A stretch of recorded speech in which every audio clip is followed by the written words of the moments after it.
Everyone loves to listen to a good book, and there are so many wonderful ones to choose, so we decided to bring you this podcast of Stories Come to Life.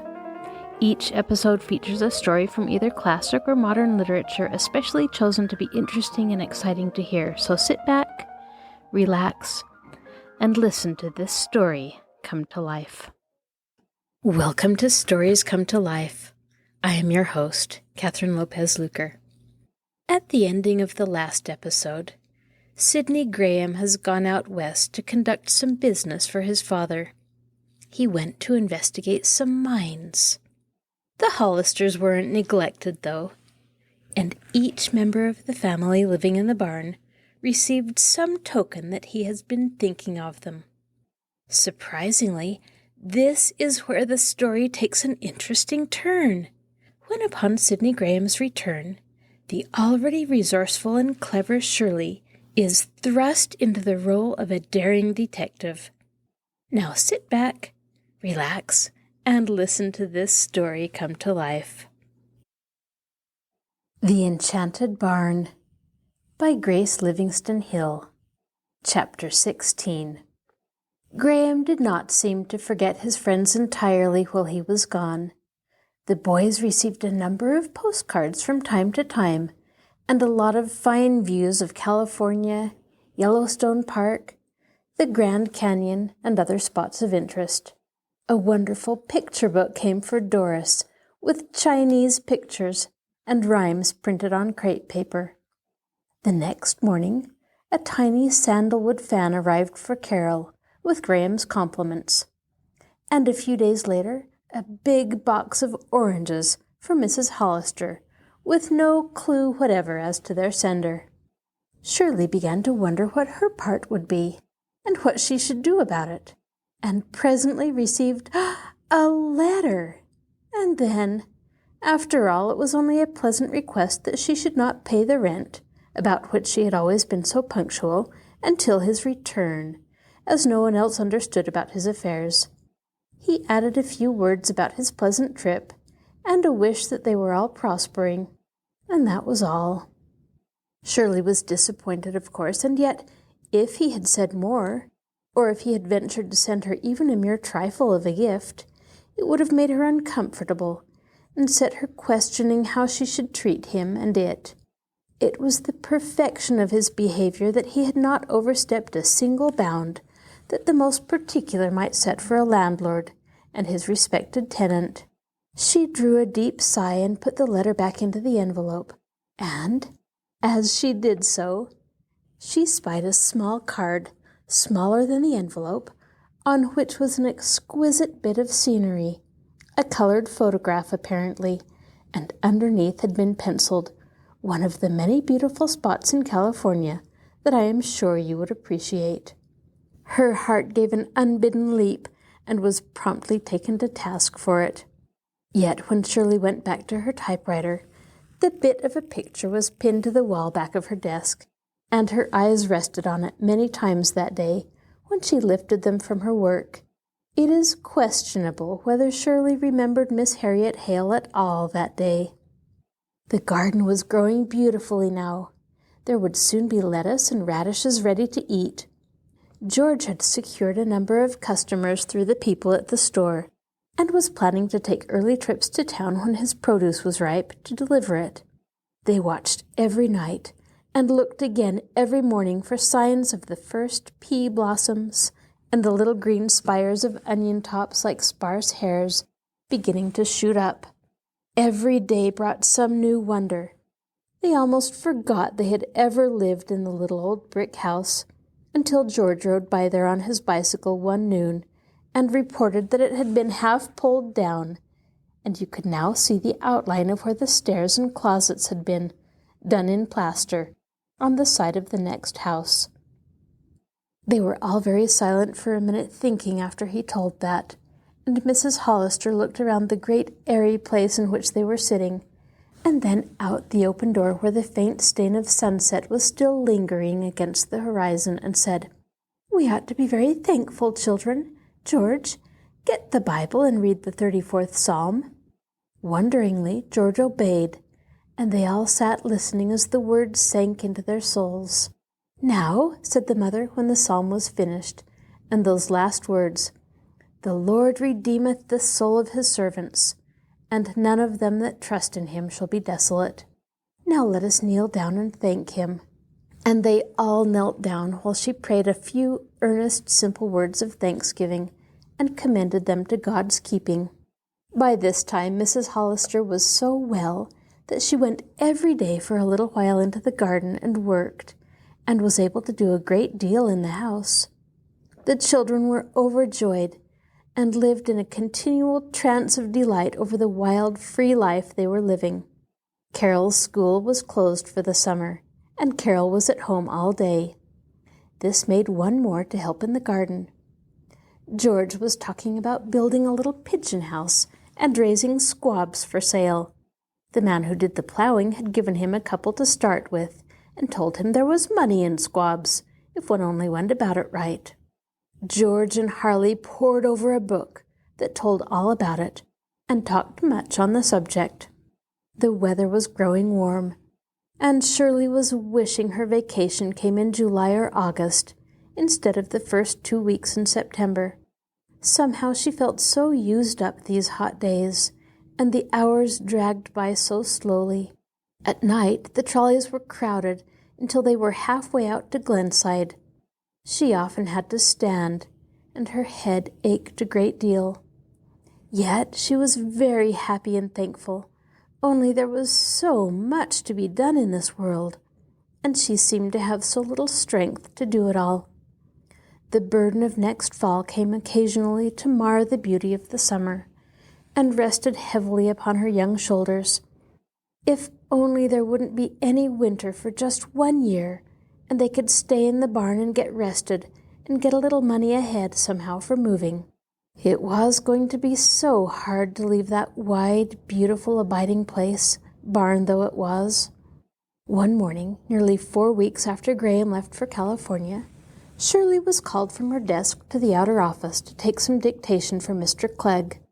While she was there, 2 men entered the outer office and asked for Mr. Barnard. One of them was a short, thick-set man with a pretentious, wide gray mustache parted in the middle and combed elaborately out on his cheeks. He had a red face, little cunning eyes, and a cruel set to his jaw, which somehow seemed ridiculously at variance with his loud checked suit, sporty necktie of soft bright blue satin, set with a scarf pin of 2 magnificent stones, a diamond and a sapphire, and with 3 showy jeweled rings, which he wore on his fat, pudgy hand. The other man was sly, quiet, gray, unobtrusive, obviously the henchman of the first.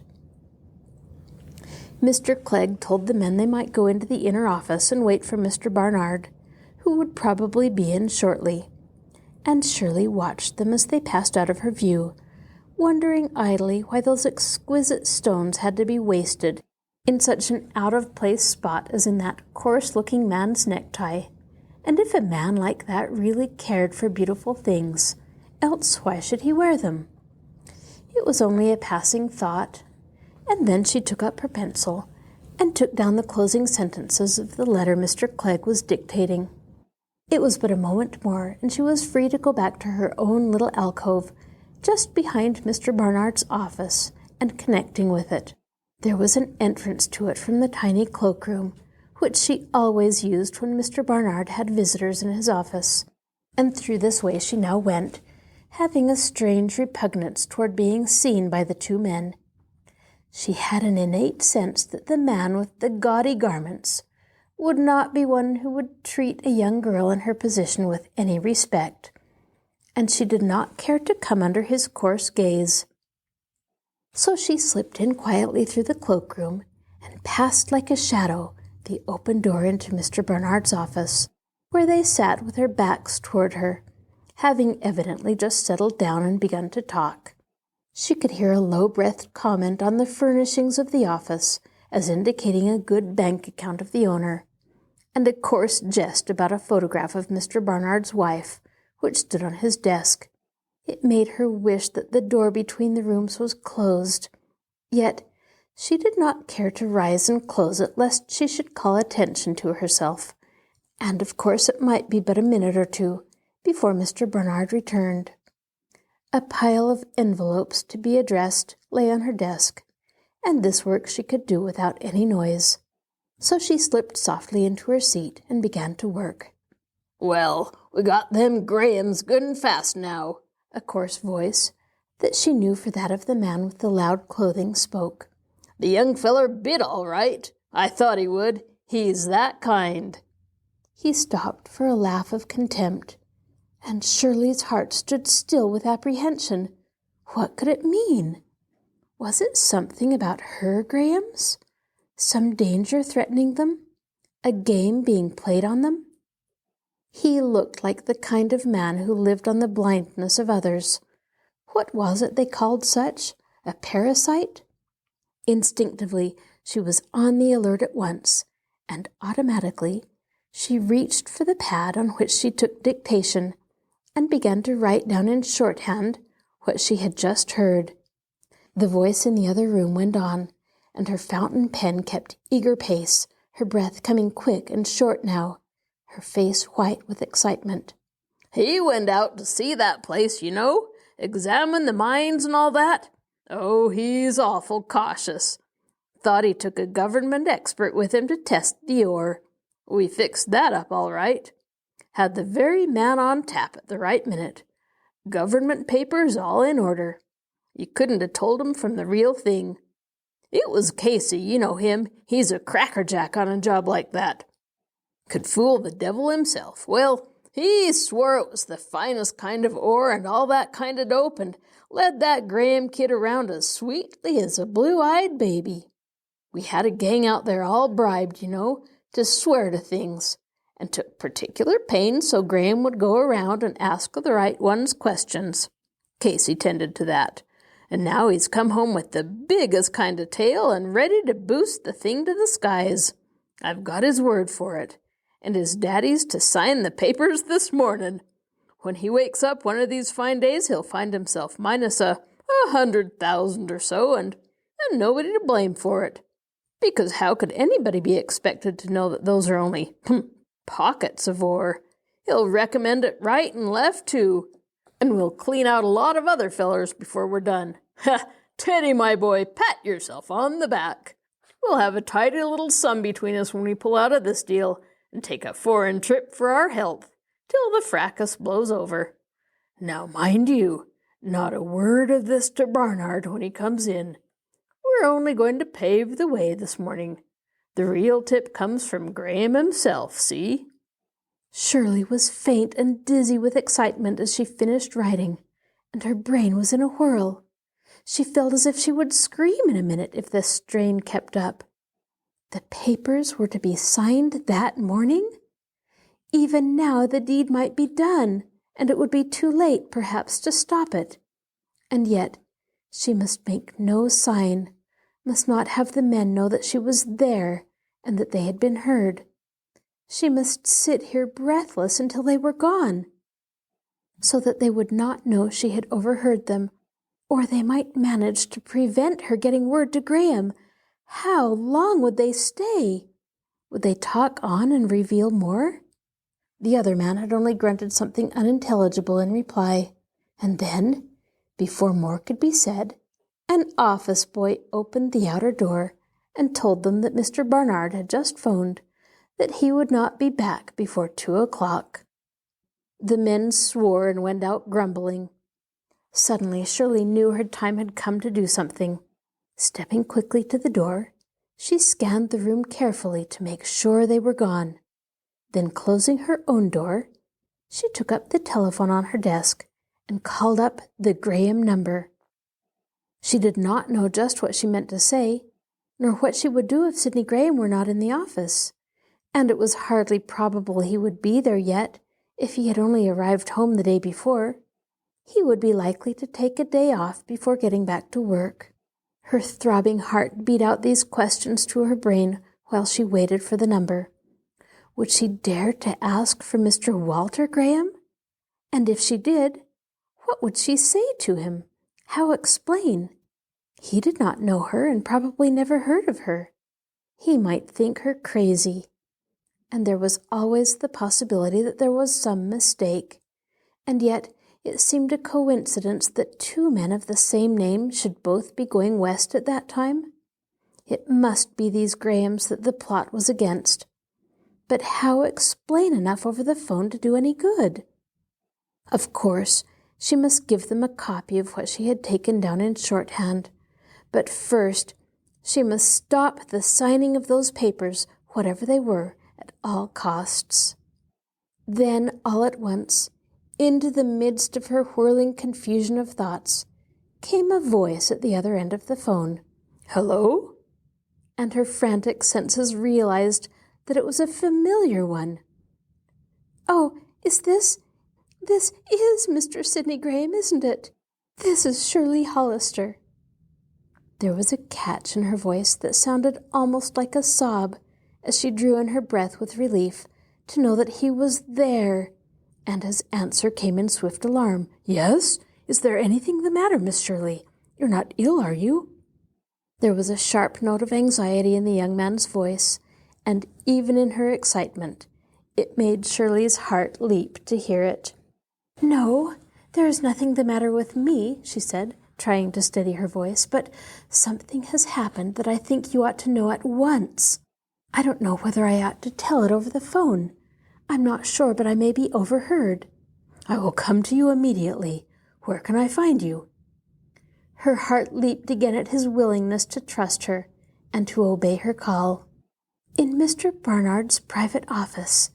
If you ask for me, they will let you come right in. There is one thing more. If there is anything important your father was to decide this morning, could you get him to wait till your return or till you phone him?" There was a second's hesitation, and the reply was politely puzzled but courteous. "He's not in the office at present and will not be for an hour."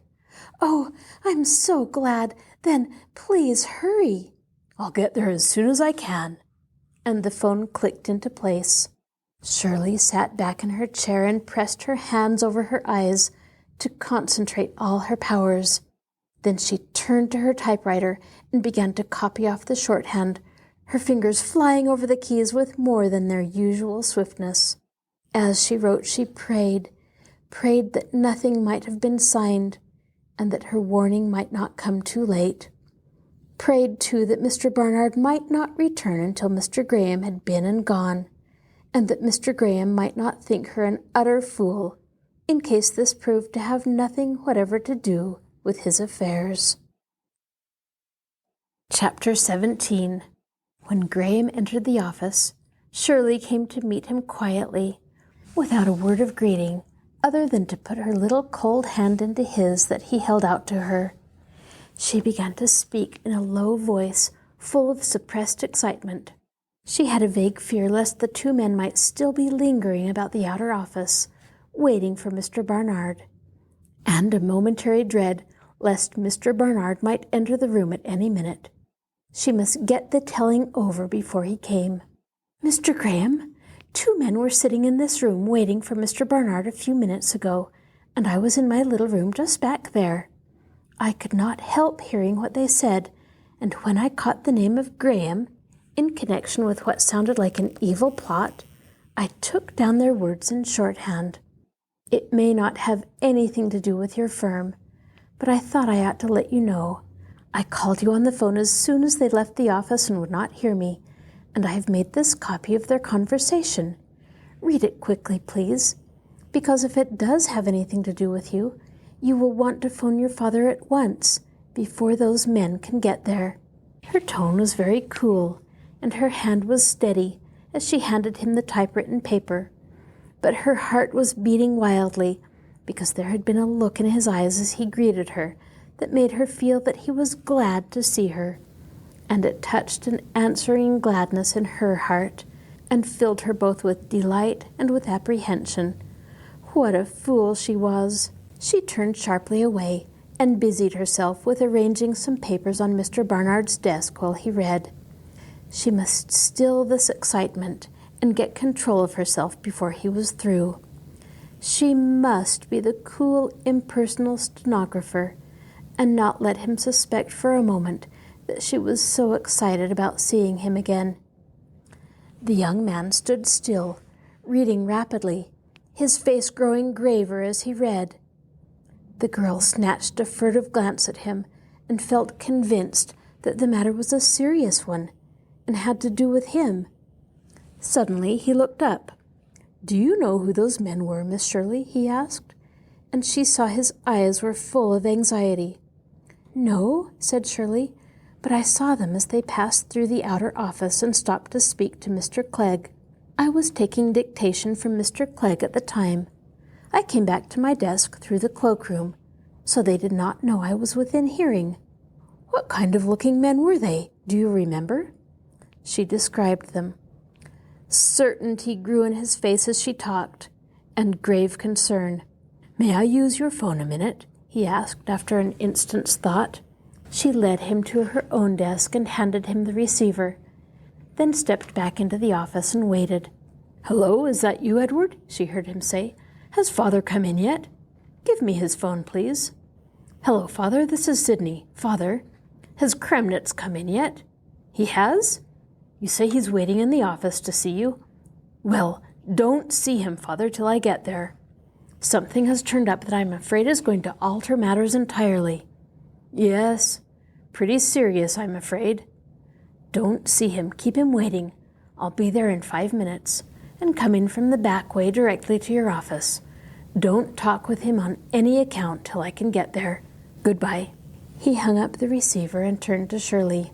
"Miss Shirley, you were just in time to save us. I haven't time now to tell you how grateful I am for this. I must hurry right over. Do you suppose if we should need you, it would be possible for you to come over and identify those men? I'll speak to Mr. Clegg about it as I go out, and if we find it necessary, we'll phone you.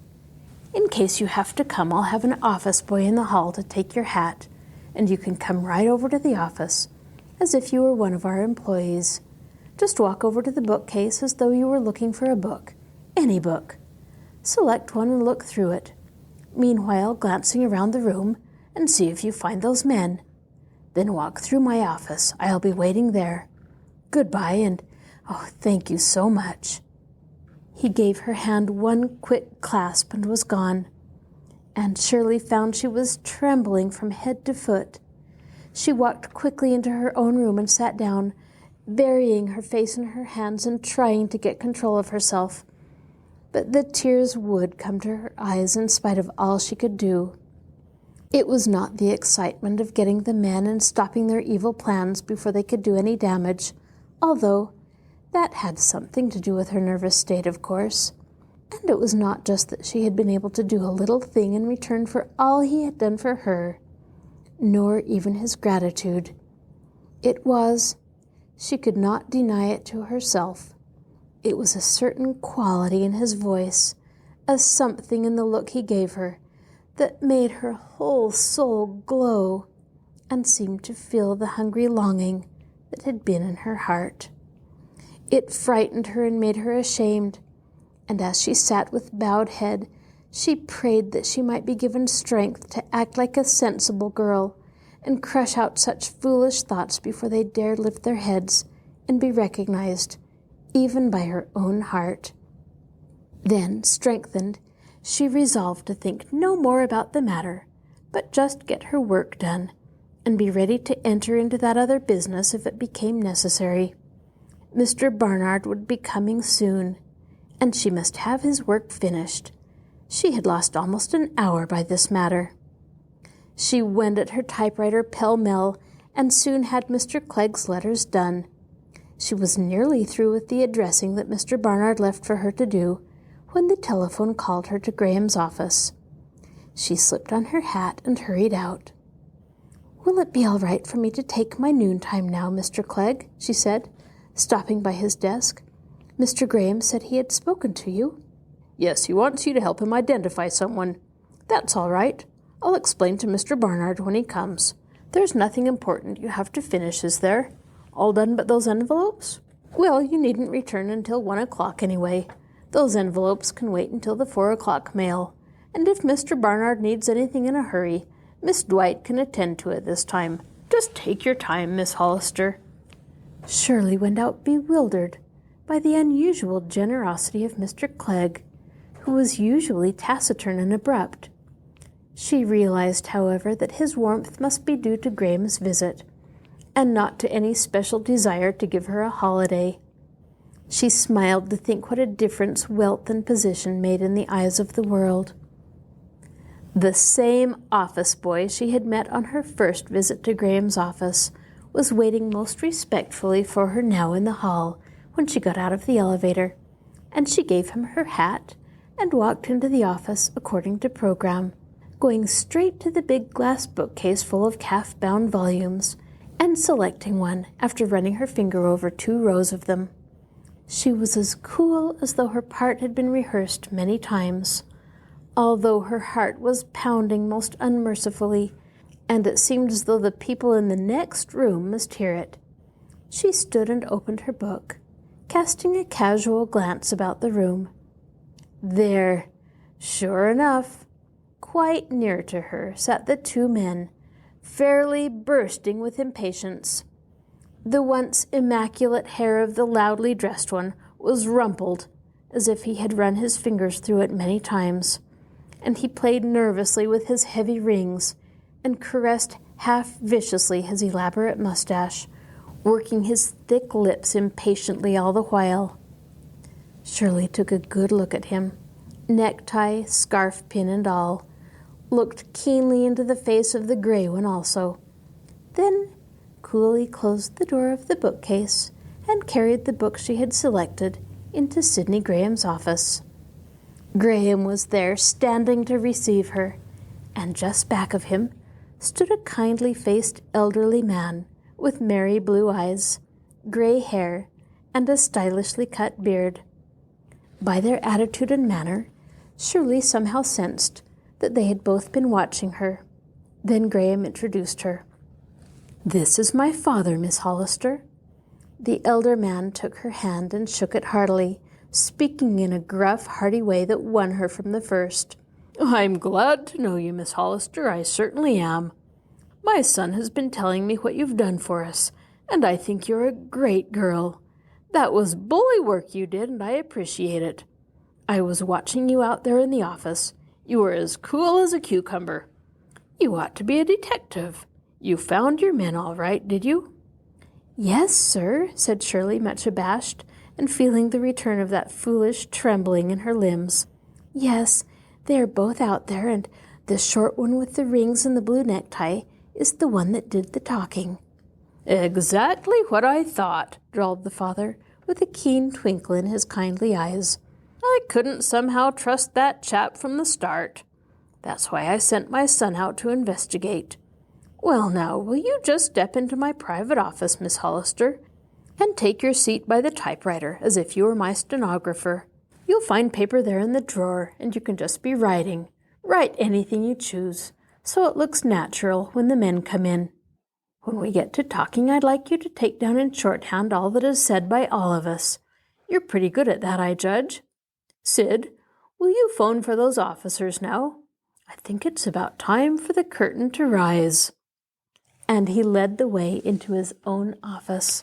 Shirley sat down at the typewriter as she had been directed, and began to write mechanically. Mr. Graham touched the bell on his desk, and told the office boy who answered to send in Mr. Kremnitz and his companion. Shirley was seated that she could get occasional glimpses of the men without being noticed, and she was especially interested in the twinkle that shone in the bright blue eyes of the elder Graham as he surveyed the men who thought he was their dupe. Her heart warmed to him.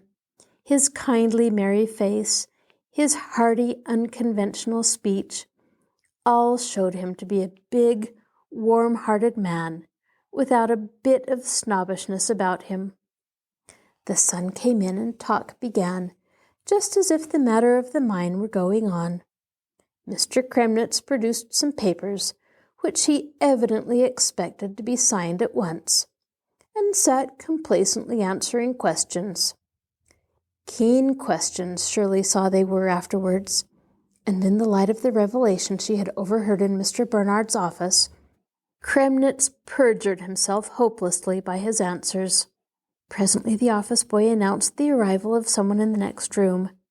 Shirley had taken down minutely a great deal of valuable information, which the Grahams had together drawn from their victim. She was surprised at the list of wealthy businessmen who were to have been involved in the scheme. Then suddenly the quiet scene changed. The elder Graham gave a signal to his office boy, which looked merely like waving him away, and the door was flung open, revealing 4 officers of the law, who stepped into the room without further word. Graham arose and faced his 2 startled callers, his hand firmly planted on the papers on his desk, which he had been supposed to sign. "Mr. Kremnitz," he said, and even in the midst of this serious business, Shirley fancied there was a half-comic drawl to his words. He simply could not help letting his sense of humor come on top. "Mr. Kremnitz, it is not going to be possible for me to sign these papers this morning as you expected.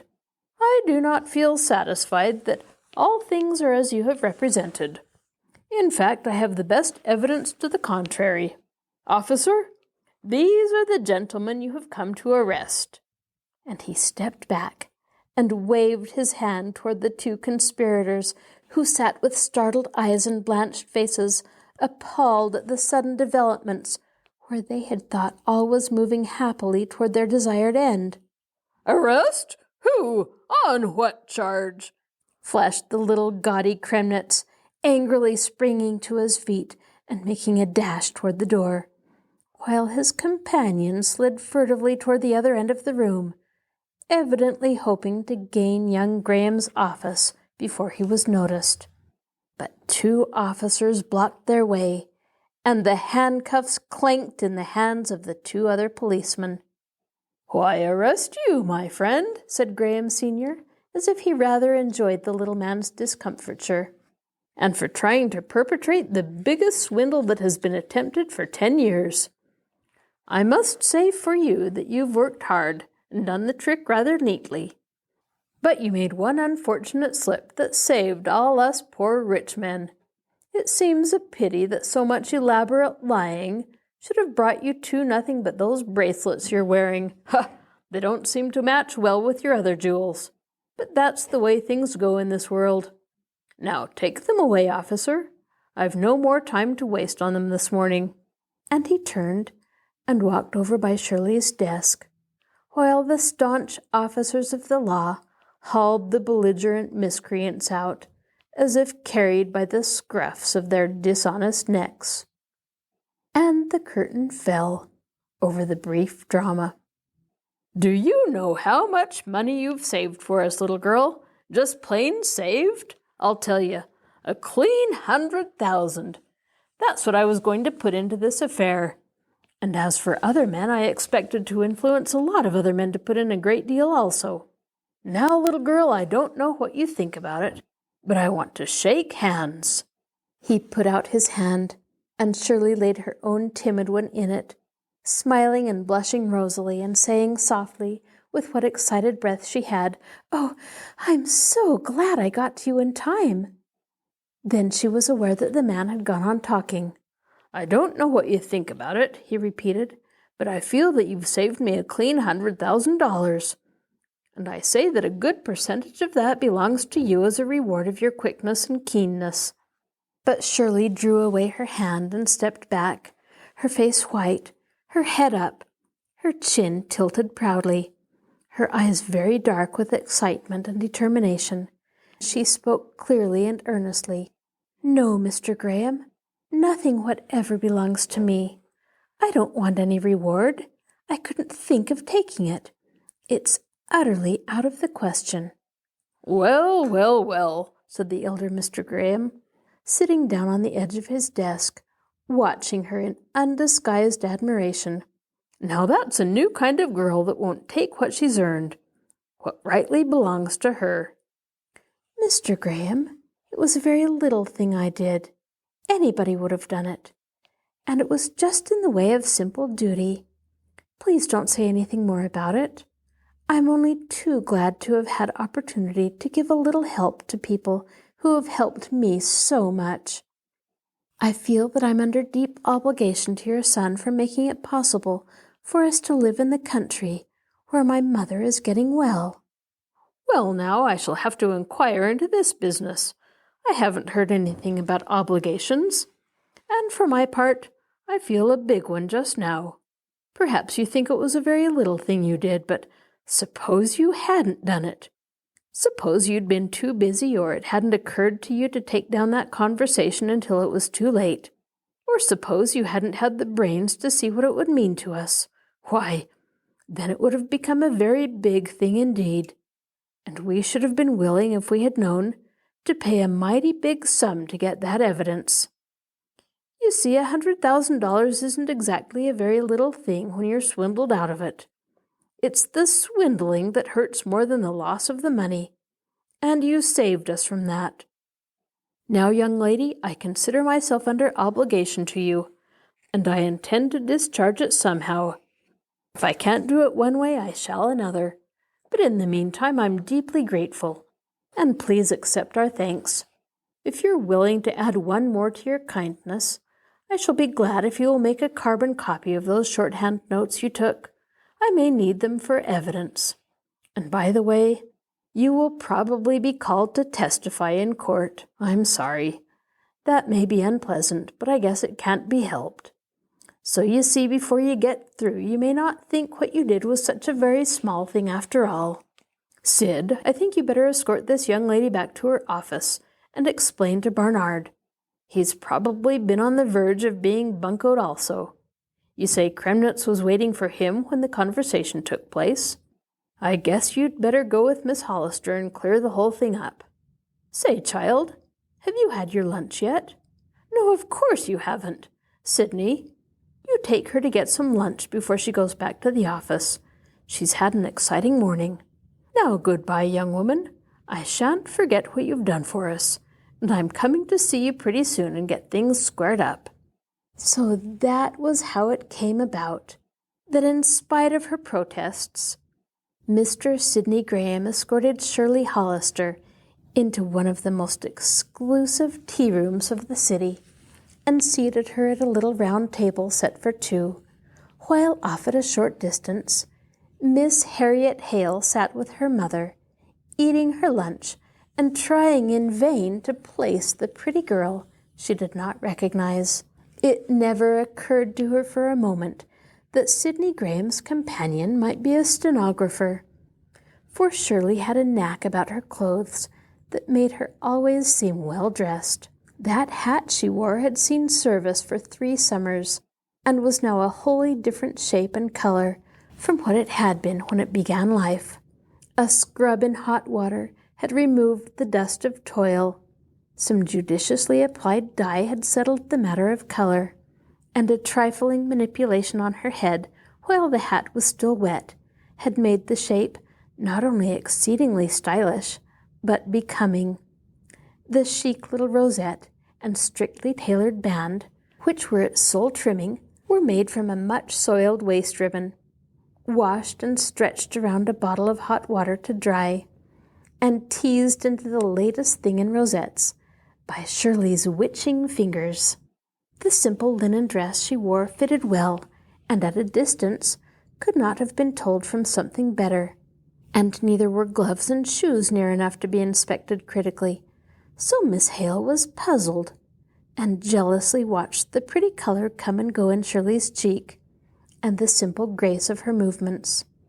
Fortunately, Shirley did not see Miss Hale, and would not have recognized her if she had, from that one brief glimpse she had of her picture on the society page of the newspaper. So she ate her delectable lunch, ordered by Graham, in terms that she knew not, about dishes that she had never seen before. She ate and enjoyed herself so intensely that it seemed to her she would never be able to make the rest of her life measure up to the privileges of that hour. For Shirley was a normal girl. She could not help but being pleased to be doing just for once exactly as other more favored girls did constantly. To be lunching at Blanco's with one of the most sought-after men in the upper set, to be treated like a queen, and to be talking beautiful things about travel and pictures and books. It was all too beautiful to be real. Shirley began to feel that if it didn't get over pretty soon and find her back in the office addressing the rest of those envelopes, she would think she had died in the midst of a dream and gone to heaven. There was something else, too, that brought an undertone of beauty, which she was not acknowledging even to her inmost self. That was the way Graham looked at her, as if she were some fine, beautiful angel dropped down from above that he loved to look at, as if he really cared what she thought and did, as if there were somehow a soul harmony between them that set them apart this day from others and put them into tune with one another, as if he were glad to see her once more after the absence.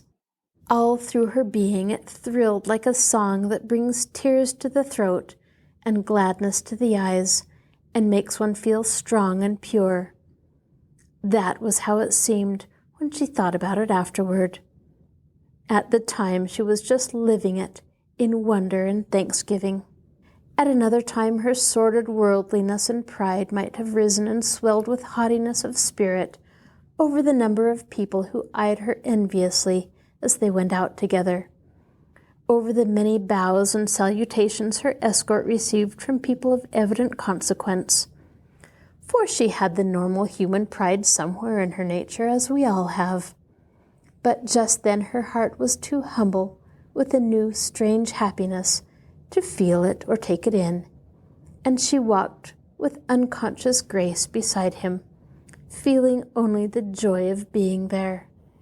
Later, in the quiet of her chamber, her mother's warning came to her, and her cheeks burned with shame in the dark that her heart had dared make so much of a common little luncheon, just a mere courtesy, after she had been able to do a favor. Yet through it all, Shirley knew there was something fine and true there that belonged just to her, and presently she would rise above everything and grasp it and keep it hers forever. She felt the distinction of her escort anew when she entered Barnard and Clegg's in his company, and saw Mr. Clegg spring to open the door and to set a chair for his young guest, saw even Mr. Barnard rise and greet him with almost reverence. And this honor she knew was being paid to money, the great demagogue. It was not the man that she admired to whom they were paying deference. It was to his money. She smiled to herself. It was the man she admired, not his money. All that afternoon she worked with flying fingers, turning out the work at marvelous speed, amused when she heard the new note of respect in Mr. Barnard's voice as he gave her a direction. Mr. Barnard had been deeply impressed with the story Graham had told him, and was also deeply grateful on his own account that Shirley had acted as she had, for he had been on the verge of investing a large trust fund that was in his keeping in the new mining operation, and it would have meant absolute failure for him. When Shirley left the office that night, she was almost too tired to see which trolley was coming, but someone touched her on the arm, and there was Sidney Graham waiting for her beside his car, a little two-passenger affair that she had never seen before, and that went like the wind. They took a road they had not traveled together before, and Shirley got in joyously, her heart all in a tumult of doubts and joys and questions. Chapter 18. What that ride was to Shirley, she hardly dared let herself think afterwards. Sitting cozily beside Graham in the little racing car, gliding through the better part of town where all the tall, imposing houses slept with drawn blinds, and dust-covered shutters proclaimed that their owners were far away from heat and toil. Out through wide roads and green-hedged lanes, where stately mansions set in flowers and beautiful landscapes loomed far back from the road in dignified seclusion. They passed now and then a car of people who recognized Graham and bowed in the same deferential way as they had done in the tea-room. And all the time his eyes were upon her, admiring, delighting, and his care about her solicitous for her comfort. Once he halted the car and pointed off against the sunset, where wide gables and battlemented towers stood gray amidst a setting of green shrubbery and trees, and velvety lawns reached far to high, trim hedges, arched in places for an entrance to the beautiful estate. "That's my home over there," he said, watching her widening eyes. "I wish I had time to take you over tonight, but I know you are tired and ought to get home and rest. Another time we'll go around that way." And her heart leaped up as the car went forward again. There was to be another time then. Ah! But she must not allow it. Her heart was far too foolish already, yet she would enjoy this ride, now she was started. They talked about the sunset and a poem he had lately read. He told her bits about his journey, referring to his experience at the mines, touching on some amusing incidents, sketching some of the queer characters he had met. Once he asked her quite abruptly if she thought her mother would be disturbed if he had a cement floor put in the basement of the barn sometime soon. He wanted to have it done before cold weather set in, and it would dry better now in the hot days. Of course, if it would be in the least disturbing to any one of them, it could wait. But he wanted to store a few things there that were being taken out of the office buildings, and he thought they would keep drier if there was a cement floor. When she said it would not disturb anyone in the least, would on the contrary be quite interesting for the children to watch, she was sure, he went easily back to California scenery and never referred to it again. All through the ride, which was across a country she had never seen before, and ended at Glenside approaching from a new direction, there was a subtle something between them, a sympathy and quick understanding, as if they were comrades, almost partners, in a lot of common interests. Shirley chided herself for it every time she looked up and caught his glance, and felt the thrill of pleasure in this close companionship. Of course, it was wholly in her imagination, and due entirely to the nervous strain through which she had passed that day, she told herself. Of course, he had nothing in his mind but the most ordinary, kindly desire to give her a good time, out of gratitude for what she had done for him.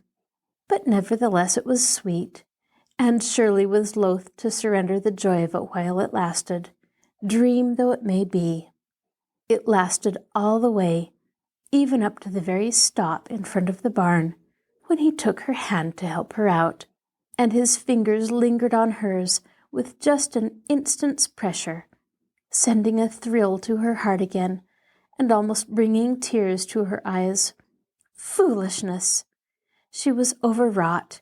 It was a shame that human beings were so made that they had to become weak like that in a time of pleasant rejoicing.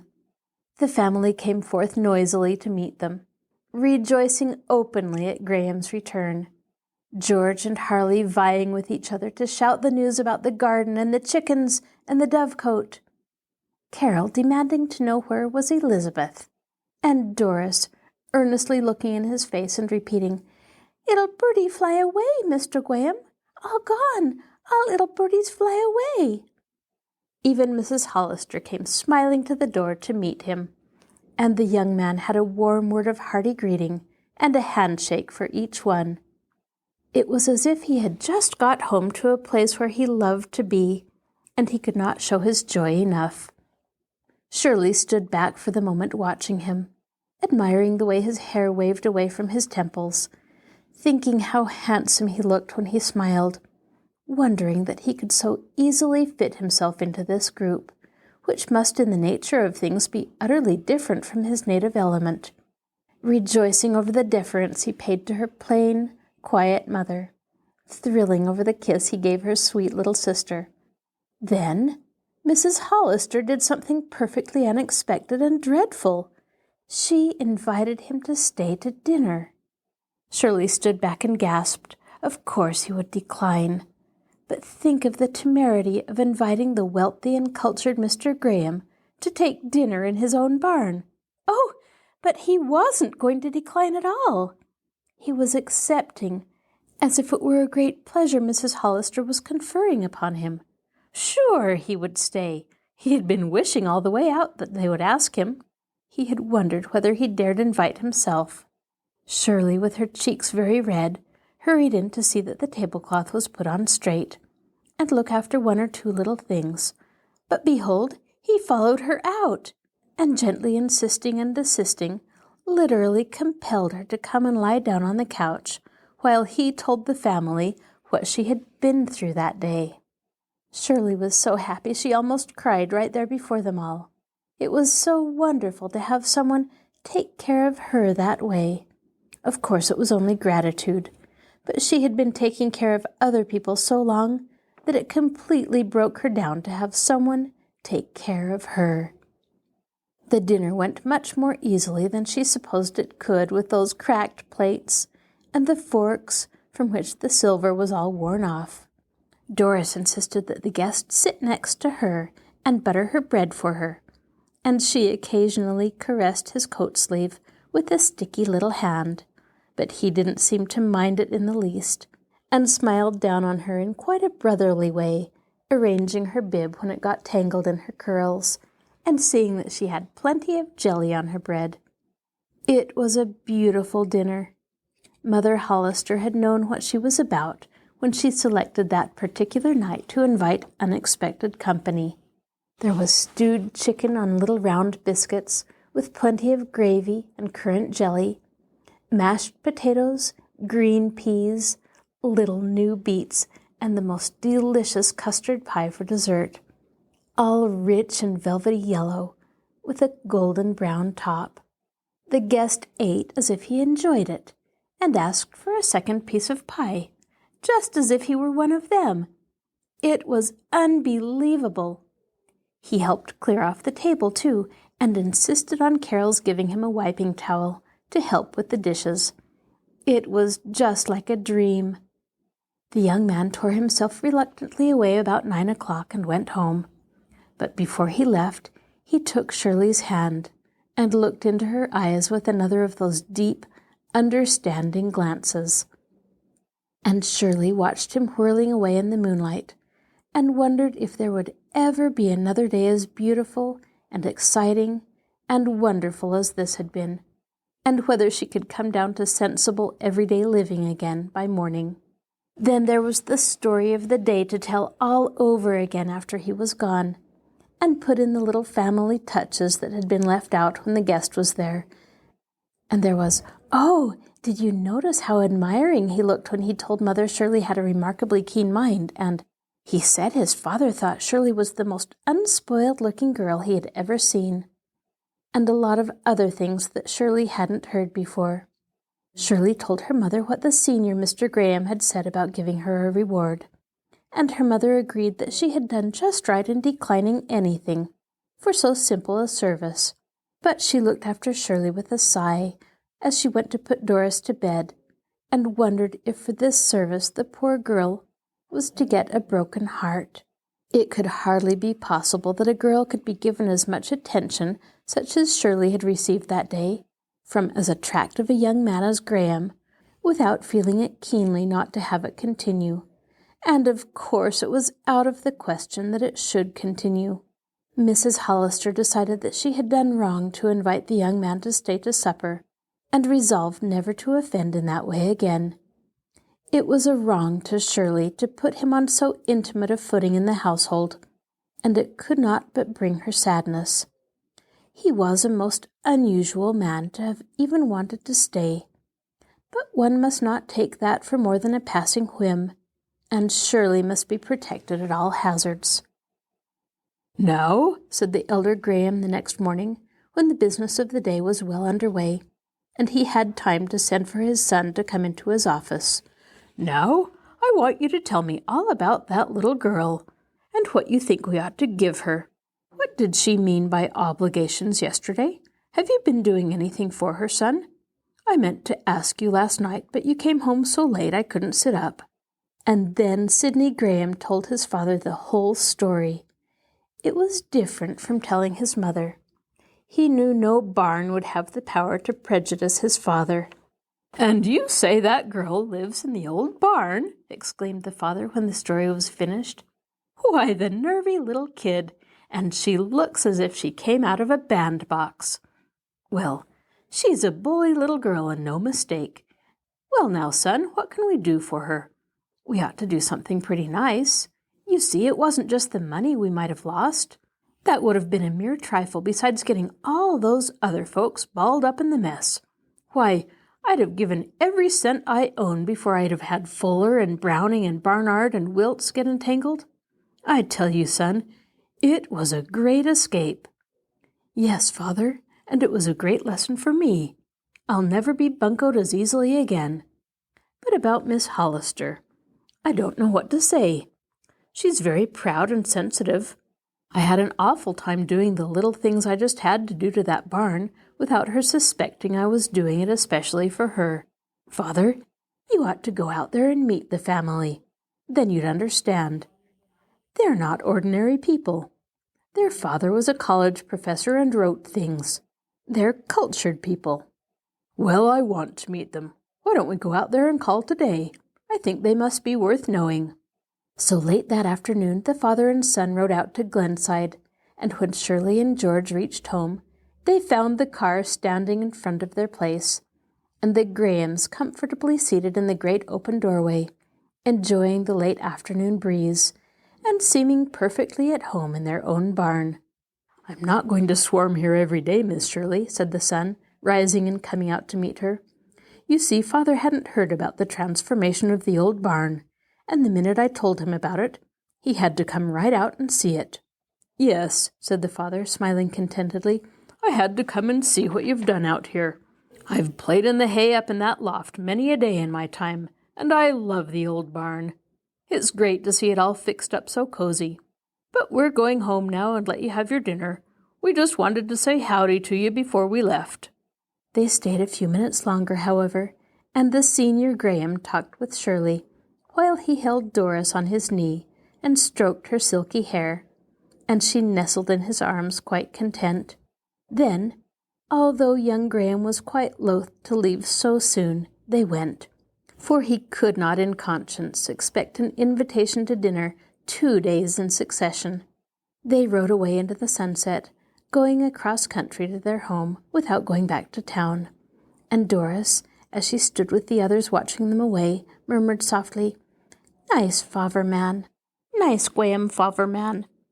The nice Graham father-man was at that moment remarking to his son in very decided tones, as he turned to get a last glimpse of the old barn, "That old barn door ought to come down right away, Sid, and a nice big old-fashioned door with glass around the sides, made to fill the space. That door is an eyesore on the place, and they need a piazza.